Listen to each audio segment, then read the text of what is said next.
Today we're doing a full breakdown of the goriest and most disturbingly evil Dexter Book villain ever, Martin Henker, better known as Dr. Danco. By the end of this video will you not only never be able to look at the potato the same way again, but you'll also know everything there is to know about Dr. Danco. From the dark meaning behind both his real name and his nickname, to his sadistic serial mutilation spree, to his motivation, to his favorite musician, okay? I have covered absolutely everything there is to cover in obsessive detail. And because of that, I am not entirely sure if I can even post this on YouTube or if it's gonna be considered to be too violent and graphic. So if this video randomly disappears, you know why, okay? And I am not even exaggerating right now. Dr. Danco isn't just the most sadistic Dexter Book villain, he is up there with the sickest and most brutal villains in all of fiction. But now, let's just, stop talking so much, okay, and just jump into the sauce. And what better way to kick things off than with the most detailed and skin-crawling description of a tortured man that you'll probably ever read. This comes straight from Dearly Devoted Dexter, which is the second novel in the Dexter Book series, and it describes the nightmarish state one of Dr. Danco's victims was found in. Danco had left the poor man alive, but permanently stripped him of any recognizable human traits, a fate far worse than death. So this next bit here comes directly from the second Dexter book. A large mirror hung over the wall at an angle that allowed it to reflect whatever was on the table. And in that reflection, lying in the middle of the table was, well, I assume it had started life as a human being of some kind, quite probably male and Hispanic. Very difficult to say in its present state, which I admit left even me a bit startled. Still, in spite of being surprised, I had to admire the thoroughness of the work and the neatness. It would have made a surgeon very jealous, although it seems likely that very few surgeons would be able to justify this kind of work to an HMO. I would never have thought, for instance, of cutting off the lips and eyelids like that, and although I pride myself on my neat work, I could never have done so without damage to the eyes, which in this case were rolling widely back and forth, unable to close or even blink, always returning to that mirror. Just a hunch, but I guess that the eyelids had been done last, long after the nose and ears had been oh so neatly removed. I could not decide, however, if I would have done these before or after the arms, legs, genital, etc. A difficult series of choices, but from the look of things, it had all been done properly, even expertly, by someone who had plenty of practice. We often speak of very neat bodywork as surgical, but this was actual surgery. There was no bleeding at all, even from the mouth where the lips and tongue had been removed. Even the teeth, one had to admire such amazing thoroughness. Every cut had been professionally closed, a white bandage was neatly taped to each shoulder where arms once hung, and the rest of the cuts had already healed in a way you might hope to find in the very best of hospitals. Everything on the body had been cut off, absolutely everything. There was nothing left of it but a bare and featureless head attached to an unencumbered body. Now, as horrifying as what you just heard is, you'd be dead wrong to think that it doesn't get any worse, because it definitely does. You see, the snippet from the book was only the aftermath of Dr. Danco's torture. Now we're going back in time to take a closer look at how things really played out. Dr. Danco, whose real name Martin Henker actually means executioner in German, always began his ritual with drugs. A carefully balanced cocktail of painkillers and sedatives, just enough to keep the victim from dying of pain and infection while still being awake and conscious. To Danco, it was very important to keep his victims awake so they could watch themselves slowly disappear piece by piece and unable to do anything about it. Then came the actual dismemberment. It's implied that Dr. Danco would start by cutting off the tongue of his victims, so pumped with drugs and without a tongue, the victim would have a very difficult time speaking clearly, which played a huge role in the next part of Danco's sick ritual.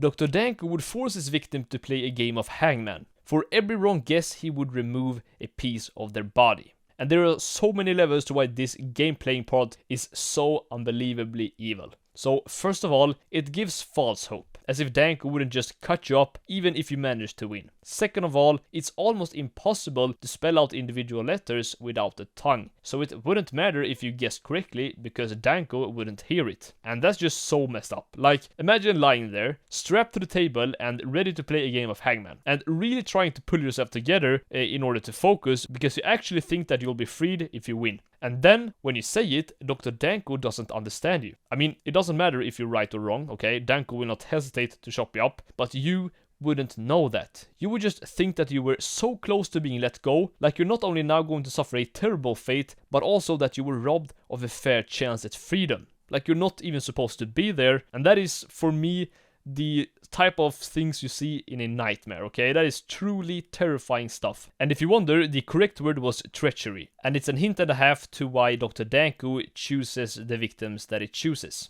And it's also pretty hard to pronounce without a tongue. Now, after Danco had removed the tongue, it's not clearly stated what order he used to remove the rest of the body, if there even was any order at all, but with all the information provided in the book, we can actually make an educated guess. After the tongue, one might think that Danco would, most likely continue with the removal of the eyelids, even though this directly contradicts one of Dexter's hunches that we heard earlier. It does actually sound pretty logical at first. It would prevent the victim from closing their eyes, ensuring that they wouldn't miss even a second of their own deeply dreadful dismemberment. But if Danco would remove the eyelids right in the beginning, the victim's eyes would dry out in about an hour, making them go blind. And since Danco's session could last for days, blinding the victim right at the start wouldn't make much sense. Then again, one could argue that Danco might have used some sort of eye drops to keep the eyes lubricated, but that would have been extremely time consuming and not very likely. And we also know that some victims actually managed to escape, and they had most of their bodies intact, including their eyelids. So that kind of debunks that theory. After the tongue, Danco would likely just continue with whatever he felt like in the moment. It wouldn't really matter to him too much, since everything would be gone in the end anyway. Sometimes he would drag out the torture by removing just the hands and the feet first, before eventually amputating the entire limbs. Other times he would just take off one whole leg at once. Just like with the Hangman game, he left his victims constantly guessing. But the really sick part is just how good Dr. Danco was at not compromising his victims' health. And yeah, I know that sounds crazy after everything I've just said, but it's one of the most important parts in Danco's ritual. You see, Danco made sure his victims would survive for as long as possible after the mutilation in order to extend the torture. Every incision had been professionally closed, bandaged and sealed. In the end, Dr. Danco's victims were just mutilated stubs with minds shattered by drugs and trauma, and they couldn't do anything but roll around and make strange animal-like noises. Deborah mistook the sound for a misbehaving dog when she first arrived at one of Dr. Danco's crime scene, and Dexter described the victim's condition as a yodeling potato. Like, imagine being left like that, trying to scream for help, only to be referred to as a yodeling potato. I mean, that is crazy work, okay, even for Dexter. And now for a quick little fun fact here about this silly fella, and that is that Henker liked to listen to Tito Punnett during his mutilation sessions. And I am extremely sorry for my pronunciation, okay? You can roast me in the comments. And in this next part, we learn where Dr. Danco got that surgical skill set from, and how it directly relates to who he chooses as his victims. So, long before Danco's spree, he was a surgeon and served in the US military with none other than Albert Dokes, aka James Dokes. In the book Dearly Devoted Dexter, Dr. Danco is described as a short man with large glasses and a distinctly Cuban accent. Because of Dr. Danco being a surgeon, his role in the army was to interrogate captured enemies. He was a professional torturer, simply put, and this is where he experimented with his methods. He quickly got infamous for his depraved and cruel mutilations, gaining the nickname Dr. Danco by his military comrades. Danco is a kitchen utensil used for chopping vegetables, the dark joke being that, like the device, he made sliced vegetables out of people. During a covert operation in El Salvador, Danco was captured by the enemy and abandoned by his military comrades. After years in capture, having to endure horrific conditions, he is then released and sent back home, and this is when he planned and carried out the revenge rampage of a decade. Dr. Danco would go after and torture as many of his former military comrades as he possibly could. Danco managed to check off a total of 5 people on his hit list, only killing one of them. One of Dr. Danco's victims was actually Albert Dokes. Danco got interrupted in that torture session, so Dokes managed to escape with only his tongue, hands and feet cut off. And then, you know, Dokes appears many times in the other Dexter books using an electric wheelchair to get around and a computer to communicate. There's no surprise that Danco didn't make it into the Dexter TV show.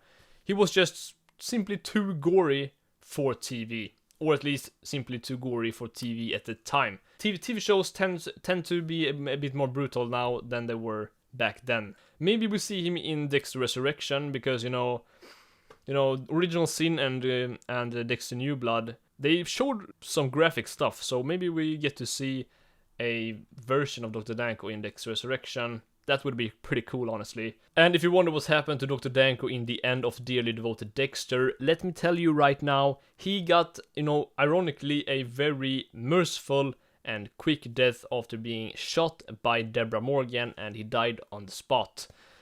So yeah, that's that. And let me know in the comments what you think about the, you know, goriest and most brutal Dexter villain ever, Dr. Danco, down in the comments. I don't know if I said down in the comments 2 times.